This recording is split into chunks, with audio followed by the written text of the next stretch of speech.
ഗുരുവായൂർ രാവിലെ നിർമ്മാല്യം തൊഴുവാനായിട്ട് പോകാനുള്ളവർക്ക് പറ്റിയ ഒരു ട്രെയിനാണ് ഞാനിന്ന് പരിചയപ്പെടുത്തുന്നത്. തിരുവനന്തപുരത്ത് നിന്നും വൈകിട്ട് 5:30 പുറപ്പെട്ട് രാത്രി ഒരു 12:30 ഗുരുവായൂരെത്തുന്ന സൂപ്പർ ഒരു വണ്ടിയാണ്. തിരക്കൊക്കെ കുറവാണ്. ചിലപ്പം തിരുവനന്തപുരത്ത് നിന്ന് ഇത് ഫുള്ളായിട്ടായിരിക്കും വരുന്നത്. ഒരു കൊല്ലമൊക്കെ കഴിയുമ്പോൾ ഇതിൻ്റെ തിരക്കൊക്കെ അങ്ങ് കുറയും. അപ്പോൾ റിസർവേഷൻ ഇല്ലെങ്കിൽ പോലും ഈ ഒരു ട്രെയിനിൽ ഗുരുവായൂർ പോകാൻ പറ്റിയ ഒരു വണ്ടിയാണ്. അപ്പോൾ നമ്മുടെ ഇന്നത്തെ ഒരു വീഡിയോ എന്ന് പറയുന്നത് ഗുരുവായൂർ കാഴ്ചകളാണ്. ഗുരുവായൂരത്തെ കാഴ്ചകൾ ഈ ട്രെയിനിൽ പോയി രാവിലെ നിർമ്മാല്യം തൊഴുന്നത് വരെയുള്ള കാഴ്ചകൾ ഞാനിത് ഉൾപ്പെടുത്തിയിട്ടുണ്ട്.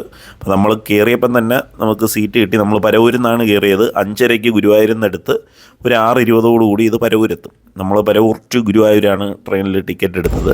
അപ്പോൾ ആലപ്പുഴ വഴിയാണ് ഈ ഒരു ട്രെയിൻ പോകുന്നത്. അപ്പം സ്റ്റോപ്പുകളൊക്കെ വളരെ ലിമിറ്റഡായിട്ടേ ഉള്ളൂ. എന്ന് വെച്ചാൽ ഒരുപാട് എല്ലാ സ്റ്റോപ്പുകളിലും അങ്ങനെ നിർത്തത്തില്ല. ലിമിറ്റഡായിട്ട് എക്സ്പ്രസ് നിർത്തുന്ന മാത്രം സ്റ്റോപ്പുകളിൽ മാത്രമേ നിർത്താറുള്ളൂ. ഇപ്പോൾ ഇത് ചാലക്കുടി എത്തി. നമ്മൾ ഇരിക്കുമ്പം തന്നെ ഇതിൽ ചായയും കാര്യങ്ങളുമൊക്കെ ചില സ്റ്റേഷനൊക്കെ എത്തുമ്പം വരും. അപ്പോൾ അങ്ങനെ ചായയോ സ്നാക്സോ അങ്ങനെ എന്തെങ്കിലുമൊക്കെ വാങ്ങണമെന്നുണ്ടെങ്കിൽ ഇട സ്റ്റേഷനിൽ നിന്നൊക്കെ ഇതിൽ ആൾക്കാർ കയറാറുണ്ട് വിൽക്കാനായിട്ട്. അപ്പോൾ നമുക്ക് അതൊക്കെ വാങ്ങിച്ച് കഴിച്ചുകൊണ്ടൊക്കെ യാത്ര ആസ്വദിക്കാം. 16342 എന്നാണ് ഈ ട്രെയിനിൻ്റെ നമ്പർ. 16342.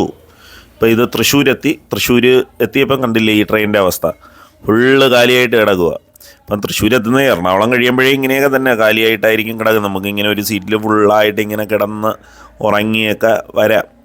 നമ്മൾ ഗുരുവായൂരെത്തുന്ന വരെ നല്ലൊരു യാത്രയായിരുന്നു കേട്ടോ. നമുക്ക് റിസർവേഷനൊന്നും ഇല്ലായിരുന്നു. നമ്മൾ ആ ഒരു സമയത്ത് പെട്ടെന്ന് തീരുമാനിച്ചൊരു യാത്രയായിരുന്നു. അതുകൊണ്ട് തന്നെ നമ്മൾ ലോക്കലിലാണ് കയറിയത്. പക്ഷേ അതിൻ്റെ ഒരു ബുദ്ധിമുട്ടും കാര്യങ്ങളും ഒന്നും ഉണ്ടായിട്ടില്ല. നമ്മൾ കയറിയപ്പം തന്നെ സീറ്റ് കിട്ടി. പിന്നെ അങ്ങോട്ട് കൊല്ലം കഴിഞ്ഞ് കായംകുളമൊക്കെ എത്തിയപ്പോഴത്തേക്ക് മൊത്തത്തിൽ ട്രെയിൻ കാലിയായി.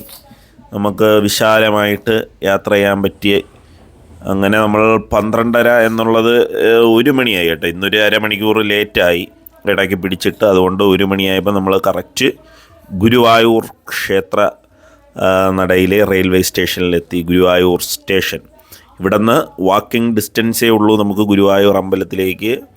കണ്ടില്ലേ ഇവിടെ ഒരുപാട് പേര് ഇത്രയും പേര് ഈ ഒരു ട്രെയിനിലുണ്ടെന്ന് ഞാൻ ഇറങ്ങിയപ്പോഴാണ് കണ്ടത് കേട്ടോ.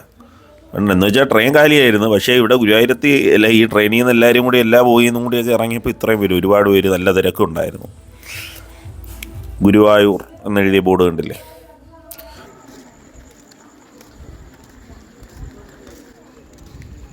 അപ്പോൾ നമുക്ക് ഫ്രഷ് ആവാനായിട്ട് റെയിൽവേ സ്റ്റേഷനിൽ ഒരു സ്ഥലമുണ്ട്.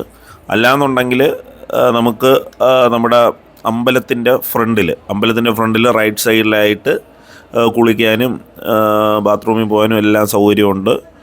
ഫ്രീ ആണ്. അവിടെ കുളിച്ച് നമുക്ക് ബാഗൊക്കെ ക്ലോക്ക് റൂമിൽ വെച്ചിട്ട് നമുക്ക് പോവാം. അപ്പോൾ ഈ ക്ലോക്ക് റൂം എന്ന് പറയുന്നത് നമുക്ക് റെയിൽവേ സ്റ്റേഷനിലും ഒരു ക്ലോക്ക് റൂമുണ്ട്, അവിടെയും വയ്ക്കാം. അല്ലാന്നുണ്ടെങ്കിൽ നമുക്ക് ക്ഷേത്രത്തിൻ്റെ അകത്തും ഒരു ക്ലോക്ക് റൂമുണ്ട്, അവിടെയും ബാഗും ഈ മൊബൈലും ഒക്കെ കൊടുത്തിട്ട് നമുക്ക് അവിടെ പോയി ക്യൂവിൽ നിൽക്കാം. കണ്ടില്ലേ ആരുമില്ലാതെ വിജനമായിട്ട് കിടക്കുന്നുണ്ട. അങ്ങനെ നമ്മൾ 2 മണിയോടുകൂടി ക്ഷേത്രത്തിലെത്തി. ക്യൂവിൽ കയറി.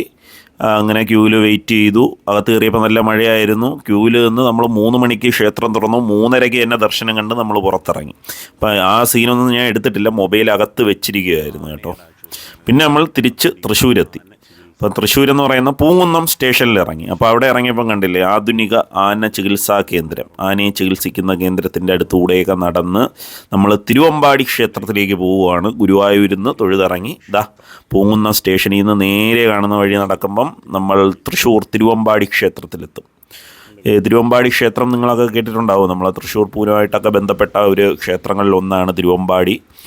അപ്പം ആ ക്ഷേത്രത്തിൻ്റെ ഫ്രണ്ട് വശമാണിത്. അപ്പോൾ ഗുരുവായൂർ പോകുന്നവർക്ക് ഇവിടെ വരാനായിട്ട് 5:45 ഒരു ട്രെയിനുണ്ട്. നമ്മൾ രാവിലെ നിർമ്മാല്യം കണ്ടാൽ 5:45 തൃശ്ശൂരോട്ട് കൊല്ലത്തോട്ട് പോകുന്നൊരു ട്രെയിനുണ്ട്. അപ്പോൾ അതിൽ കയറി തൃശ്ശൂർ ഇറങ്ങിയാൽ നമുക്ക് ഇവിടെ ഈ ഒരു ക്ഷേത്രത്തിൽ വരാം. അതിന് തൃശ്ശൂർ ഇറങ്ങണ്ട, തൃശ്ശൂരിന് മുമ്പുള്ള പൂങ്കുന്നം എന്ന് പറയുന്ന സ്റ്റേഷനിൽ ഇറങ്ങണം. എന്നിട്ട് അതുവഴി ലെഫ്റ്റിലോട്ടൊരു വഴിയുണ്ട്. ലെഫ്റ്റാണ് കേട്ടോ. ആ ഗേറ്റും ക്രോസ് ചെയ്ത് ലെഫ്റ്റിലോട്ട് പോകുമ്പോൾ അല്ലെ ആരെടുത്തെങ്കിലും ചോദിച്ചാൽ മതി തിരുവമ്പാടി ക്ഷേത്രത്തിൽ പോകാനുള്ള വഴി അവർ പറഞ്ഞു തരും. അപ്പം നേരെ ഈ തിരുവമ്പാടി ക്ഷേത്രത്തിൽ വരാം. അപ്പം വന്ന് തൊഴുത് നമുക്ക് പോവാം. തിരുവമ്പാടി ക്ഷേത്രത്തിൽ നിന്ന് കുറച്ചിങ്ങോട്ട് സഞ്ചരിക്കുമ്പോൾ ഇത് കണക്ക് സായി എന്ന് ബോർഡ് വെച്ചിട്ടുള്ള ഒരു ഹോസ്റ്റൽ കാണാം. ഇത് സ്പോർട്സ് അതോറിറ്റി ഓഫ് ഇന്ത്യയുടെ ഹോസ്റ്റലാണ്. നമ്മുടെ സ്പോർട്സ് താരങ്ങളൊക്കെ താമസിക്കുന്ന എന്ന് വെച്ചാൽ ഇവിടെ നിന്നാണ് വലിയ വലിയ കായിക താരങ്ങളെയൊക്കെ വാർത്തിറക്കുന്നത് നമ്മുടെ ഇന്ത്യൻ ടീമിലേക്കും എല്ലാം ആയിട്ട്. അങ്ങനെ ഒരുപാട് ഗെയിംസ് ഉണ്ട്. കണ്ടില്ലേ, സ്പോർട്സ് അതോറിറ്റി ഓഫ് ഇന്ത്യ അവരൊക്കെ പ്രാക്ടീസ് ചെയ്യുന്ന ഗ്രൗണ്ടാണ് ഇത്. പാലസ് ഗ്രൗണ്ട് എന്ന് പറയും, തൃശ്ശൂർ. അപ്പോൾ ഇത് പറയാൻ കാര്യമെന്ന് വെച്ചാൽ ഞാൻ അവിടെ ആയിരുന്നു 3 വർഷം കബഡിയിൽ. അപ്പോൾ അങ്ങനെ അവിടെ സായിയും കണ്ടു. അങ്ങനെ ഈ ഗ്രൗണ്ടിൽ വന്നിട്ട് ഇവിടെ ഇവരൊക്കെ പ്രാക്ടീസ് ചെയ്യും രാവിലെ. അപ്പോൾ അതൊക്കെ ഒന്ന് കണ്ടു. അപ്പോൾ ഒരുപാട് വ്യത്യാസമുണ്ട്. ഒരുപാട് വർഷങ്ങൾക്ക് ശേഷമാണ് ഞാൻ ഇവിടെ വന്നത്. അപ്പോൾ ഇതൊക്കെ കാണാൻ പറ്റിയതിലും എല്ലാം ഒരു സന്തോഷമുണ്ട്. അപ്പം ഈ ഒരു യാത്ര അടിപൊളിയായിരുന്നു. ഇനി നമുക്ക് ഇവിടെ വടക്കുംനാഥ ക്ഷേത്രത്തിലോട്ടൊന്ന് പോകണം. അപ്പോൾ അതിന് മുമ്പായിട്ട് നമ്മൾ ഫുഡ് കഴിക്കാനായിട്ട് കയറി. ഇപ്പം നമ്മൾ നിൽക്കുന്നത് തൃശ്ശൂർ വടക്കേ സ്റ്റാൻഡിലാണ്. അപ്പം തൃശ്ശൂർ വരുമ്പോൾ വടക്കേ സ്റ്റാൻഡിൽ വന്നാൽ അവിടെ ജംഗ്ഷനിൽ തന്നെ ഒരു ഹോട്ടലുണ്ട് നമ്മുടെ ബസ് സ്റ്റാൻഡിൻ്റെ അടുത്തായിട്ട്. അപ്പോൾ അവിടെ നിന്ന് നല്ല മസാല ദോശയും പൂരിയൊക്കെ കിട്ടും. അതൊക്കെ കഴിച്ചിട്ട് നമ്മൾ നേരെ വടക്കുംനാഥ ക്ഷേത്രത്തിലെത്തി. അപ്പോൾ ഇനിയുള്ള കാഴ്ചകളെന്ന് പറയുന്നത് വടക്കുംനാഥ ക്ഷേത്രത്തിലെ കാഴ്ചകളാണ്.